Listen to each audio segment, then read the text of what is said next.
আসসালামু আলাইকুম গাইস, সবাই কেমন আছেন? তো দুনিয়াতে অনেক মানুষ আছে যারা আপনার ভালো দেখতে পারবে না।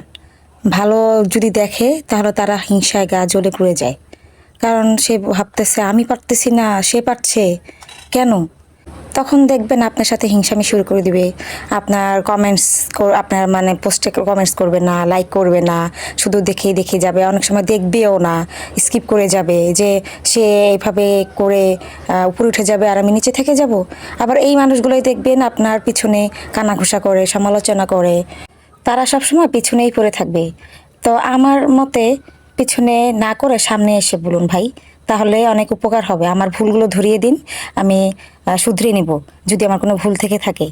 দেখবেন আপনার ভালো জিনিসগুলো তার চোখে পড়বে না, খারাপ যে জিনিসগুলো সেগুলো তার চোখে পড়বে ভালো করে। তখন সে খারাপ ভুলগুলো তখন ধরিয়ে দেয়। আরে বাবা, আপনি ভালো জিনিসগুলো আপনাকে অ্যাপ্রিসিয়েট করুন, খারাপ হলে আপনি ধরিয়ে দিন, আমি